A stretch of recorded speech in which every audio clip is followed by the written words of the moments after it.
Goeiemôre geliefde, welkom op hierdie pragtige donderdagoggend.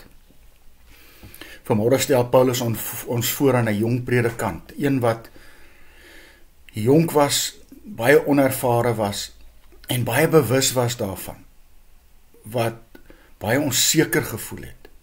En in sy gemeente het hy te make met 'n klomp ander mense wat 'n klomp dwaalleringe verkondig. Mense wat dit vir hom baie moeilik maak. En dan gee Paulus aan hom hierdie volgende raad. In 1 Timoteus 6. Dat jy die opdrag suiwer en onberispelik sal uitvoer. Deur die verskyning van ons Here Jesus Christus. Besig om te doen wat God vra. En dan gee Paulus hierdie raad ook vir alle onseker jong Christene. Bly jy net getrou. Moenie moed verloor en op die ou en die werk verwaarloos wat die Here aan jou opgedra het nie. Jy weet mos, en ek en jy weet mos wat die Here van ons verwag.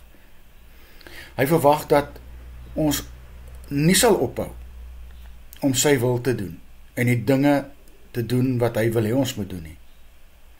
Verder verwag hy dat ons met absolute toewyding aan hom getrou sal bly, ook in die uitvoering van ons lewenstaak. Wees dan getrou hierin, sê Paulus. Wees 'n onberispelike getuie. Ons weet tog, geliefde, dat die wêreld aan die verbygaan is soos ons hom ken. Ons Here gaan gou weer kom. Wees elke oomblik gereed vir sy koms, maar wees getrou besig met die werk wat hy aan my en jou opgedra het.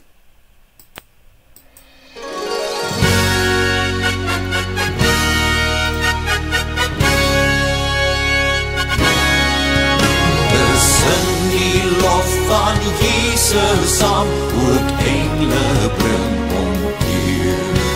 Juich hemel, aarde, roem sy naam en dien hom.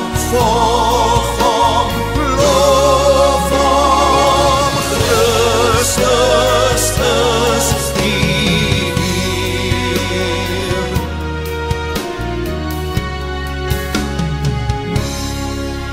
O nageslag van Israel, gee u Messias Heer. Herken hom as Immanuel en soek hom, vind hom, prys hom, Christus is die Heer.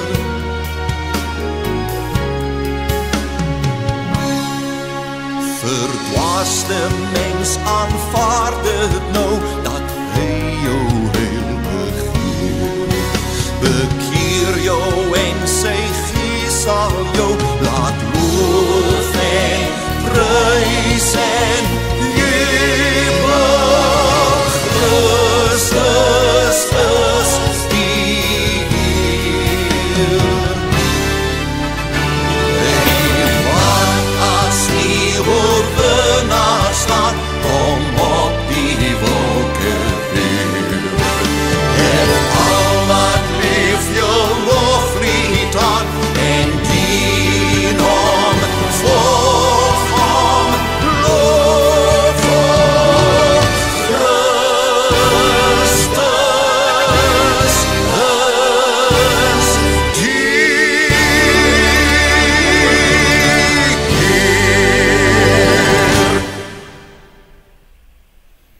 Here, U is die getroue. U is nooit te besig om aandag aan my te gee nie. Maak my ook getrou deur die Gees,